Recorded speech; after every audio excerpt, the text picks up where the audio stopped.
ఈరోజు చూడండి ఎంత బాధేస్తోంది పాపం. ఎవరో పోతే ఎంత అహంకారం కాకపోతే సెక్యూరిటీ గార్డ్కి ఫోన్ తీసి ఇసిరేస్తారా? కార్యకర్తలు లేని పార్టీ ఉందా జగన్మోహన్ రెడ్డి? వాళ్ళు లేని నువ్వు నిలబడగలుగుతావు అసలు? ఈరోజు గతంలో నువ్వు ముఖ్యమంత్రి స్థానంలో కూర్చున్నా, ఈరోజు ఎమ్మెల్యే స్థానంలో ఎలా పొరపాటున గెలిచినా కార్యకర్తలు ఓట్లు వేస్తేనే కదా. వాళ్ళని ఈరోజు ఇంటి దగ్గరికి వస్తే పంపిస్తావు. ఎవరో పాపం ఇంతకుముందు వీడియో కూడా పెట్టాడు, ఎవరో వైట్ షర్ట్ వేసుకుని పిల్లవాడు పాపం. ఎంత బాధతో ఉన్నాడు ఆయన. ఏదో వాళ్ళ కష్టాలు చెప్పుకునే దానికి వస్తే వినే ఓపిక కూడా లేకుండా గేట్ ముందు నుంచే పంపించేస్తావు నువ్వు. ఇదే రాజకీయాల్లో మీ పెద్దలు మీకు ఇచ్చి నేర్పించింది. రాజకీయంలో దయచేసి గుర్తు పెట్టుకోవాలి, ఏ రాజకీయ నాయకుడైనా సరే ఎవరినో వస్తే నీ వల్ల అవుతుందో కాదో ఫస్ట్ వచ్చిన వాళ్ళ పని ఏం పని అని విను, విన్నాక నిర్ణయం తీసుకో. అది కూడా అవకాశం లేకుండా అందుకనే నిన్ను ఇంకా ఆంధ్రప్రదేశ్ ప్రజలు ఇంకా నీకు ఎంట్రీ లేదు, అయిపోయింది.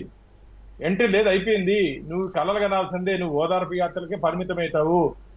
ఇప్పుడు ఇంకా రాబో రోజుల్లో చాలా మంది ఇంకా జైలుకి వెళ్ళే ప్రమాదం ఉంది కాబట్టి ఈ జైలుకి వెళ్ళి వాళ్ళని చూసుకునేదే, లేకపోతే నువ్వే ఆడు ఉండేది. ఏం జరుగుతుంది ఏమో చెప్పలేం భవిష్యత్తులో. కానీ రాబో రోజుల్లో ఆంధ్రప్రదేశ్ ఇందుకు మీరు అన్నారు ఏం చేస్తారని, రాబో రోజుల్లో మేము ఖచ్చితంగా చట్టరీత్యా అందరి మీద గత ప్రభుత్వంలో ఎవరెవరు అక్రమాలకు పాల్పడారో వాళ్ళందరి మీద మేము చర్యలు తీసుకోబోతున్నాం.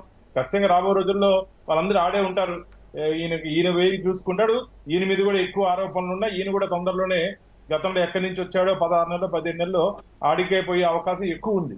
ఎందుకంటే ఎవరిని స్పేర్ చేయాల్సిన అవసరం లేదు. ఇంతకుముందు మీరు మాట్లాడుతూ చెప్పారు ఎందుకు వెయిట్ చేస్తున్నారని. మేము వెయిట్ చేయట్లేదన్నా, ఖచ్చితంగా జరిగే కార్యక్రమాలు జరుగుతాయి. ముఖ్యంగా ఈరోజు మనం మాట్లాడుకుంటే అందుబాటులో లేని జగన్ ని ఎందుకు ప్రజలు అందుకనే 11 స్థానాలకు పరిమితం చేశాడు. 11 స్థానాలు, 151 స్థానాలు ఉన్నటువంటి జగన్మోహన్ రెడ్డిని 11 స్థానాలకు పరిమితం చేశారంటే ఆయన పనితీరే.